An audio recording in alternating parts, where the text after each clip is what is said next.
بس جب وہ اپنے والد کے پاس واپس گئے تو کہنے لگے کہ ابا، ہمارے لیے غلے کی بندش کر دی گئی ہے، تو ہمارے ساتھ ہمارے بھائی کو بھیج دیجئے تاکہ ہم پھر غلہ لائیں اور ہم اس کے نگہبان ہیں۔ یعقوب نے کہا کہ میں اس کے بارے میں تمہارا اعتبار نہیں کرتا، مگر ویسا ہی جیسا پہلے اس کے بھائی کے بارے میں کیا تھا، سو اللہ ہی بہتر نگہبان ہے اور وہ سب سے زیادہ رحم کرنے والا ہے۔ اور جب انہوں نے اپنا اسباب کھولا تو دیکھا کہ ان کا سرمایہ واپس کر دیا گیا ہے۔ کہنے لگے، ابا ہمیں اور کیا چاہیے؟ دیکھیے یہ ہماری پونجی بھی ہمیں واپس کر دی گئی ہے، اور ہم اپنے اہل و عیال کے لیے پھر غلہ لائیں گے اور اپنے بھائی کی نگہبانی کریں گے، اور ایک بار شتر زیادہ لائیں گے کہ یہ غلہ جو ہم لائے ہیں تھوڑا ہے۔ یعقوب نے کہا کہ جب تک تم اللہ کا عہد نہ دو کہ اس کو میرے پاس صحیح و سالم لے آؤ گے، میں اسے ہرگز تمہارے ساتھ نہیں بھیجنے کا، مگر یہ کہ تم گھیر لیے جاؤ یعنی بے بس ہو جاؤ تو مجبوری ہے۔ پس جب انہوں نے والد کو اپنا قول دیا تو یعقوب نے کہا کہ جو قول و قرار ہم کر رہے ہیں اس کا اللہ ضامن ہے، اور فرمایا کہ اے میرے بیٹو، ایک ہی دروازے سے داخل نہ ہونا بلکہ جدا جدا دروازوں سے داخل ہونا، اور میں اللہ کی تقدیر کو تو تم سے روک نہیں سکتا، بے شک حکم اللہ ہی کا ہے، میں اسی پر بھروسہ رکھتا ہوں، اور اہل توکل کو اسی پر بھروسہ رکھنا چاہیے۔ اور جب وہ ان مقامات سے داخل ہوئے جہاں جہاں سے داخل ہونے کے لیے ان کے والد نے ان سے کہا تھا، تو وہ تدبیر اللہ کے حکم کو ذرا بھی ٹال نہیں سکتی تھی۔ ہاں،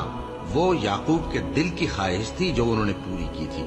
اور بے شک وہ صاحب علم تھے، کیونکہ ہم نے ان کو علم سکھایا تھا، لیکن اکثر لوگ نہیں جانتے۔ اور جب وہ لوگ یوسف کے پاس پہنچے تو یوسف نے اپنے حقیقی بھائی کو اپنے پاس جگہ دی اور کہا کہ میں تمہارا بھائی ہوں، تو جو سلوک یہ ہمارے ساتھ کرتے رہے ہیں اس پر افسوس نہ کرنا۔ پھر جب ان کا اسباب تیار کر دیا تو اپنے بھائی کے تھیلے میں آپ خورا رکھ دیا۔ پھر جب وہ آبادی سے باہر نکل گئے تو ایک پکارنے والے نے آواز دی کہ قافلے والو، تم تو چور ہو۔ وہ ان کی طرف متوجہ ہو کر کہنے لگے کہ تمہاری کیا چیز کھوئی گئی ہے؟ وہ بولے کہ بادشاہ کا کٹورا کھویا گیا ہے، اور جو شخص اس کو لے کے آئے اس کے لیے ایک بار شتر انعام، اور میں اس کا ضامن ہوں۔ وہ کہنے لگے کہ اللہ کی قسم، تم کو معلوم ہے کہ ہم اس ملک میں اس لیے نہیں آئے کہ خرابی کریں، اور نہ ہم چوری کیا کرتے ہیں۔ وہ بولے کہ اگر تم جھوٹے نکلے یعنی چوری ثابت ہوئی تو اس کی سزا کیا؟ انہوں نے کہا کہ اس کی سزا یہ کہ جس کے تھیلے میں وہ دستیاب ہو وہی اس کا بدل قرار دیا جائے،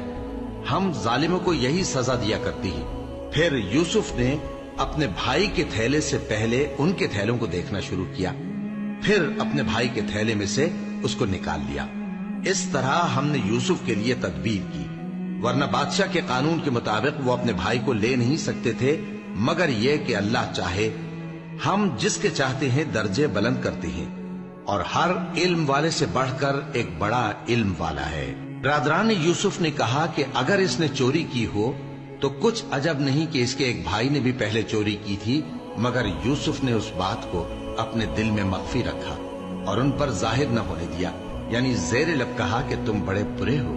اور جو تم بیان کرتے ہو اللہ اسے خوب جانتا ہے۔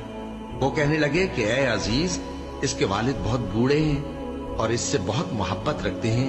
تو اس کو چھوڑ دیجئے اور اس کی جگہ ہم میں سے کسی کو رکھ لیجئے، ہم دیکھتے ہیں کہ آپ احسان کرنے والے ہیں۔ یوسف نے کہا کہ اللہ پناہ میں رکھے کہ جس شخص کے پاس ہم نے اپنی چیز پائی ہے اس کے سوا کسی اور کو پکڑ لیں، ایسا کریں تو ہم بڑے بے انصاف ہیں۔ آخر جب وہ اس سے نا امید ہو گئے تو الگ ہو کر صلاح کرنے لگے۔ سب سے بڑے نے کہا،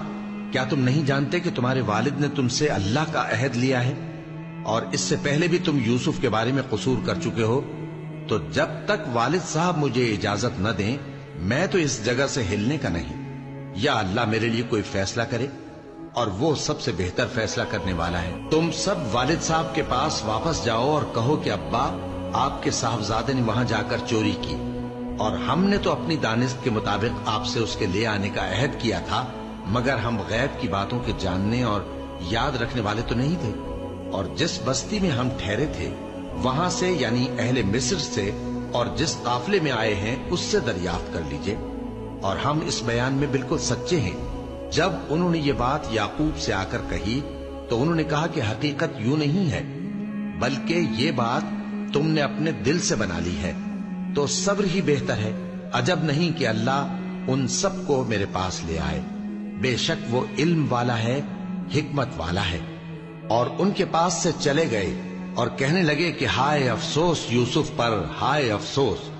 اور رنج و الم میں ان کی آنکھیں سفید ہو گئیں اور ان کا دل غم سے بھر رہا تھا۔ بیٹے کہنے لگے کہ واللہ آپ تو یوسف کو اسی طرح یاد ہی کرتے رہیں گے یہاں تک کہ آپ بھول جائیں گے یا جان ہی دے دیں گے۔ انہوں نے کہا کہ میں تو اپنے غم و اندوہ کا اظہار اللہ سے کرتا ہوں،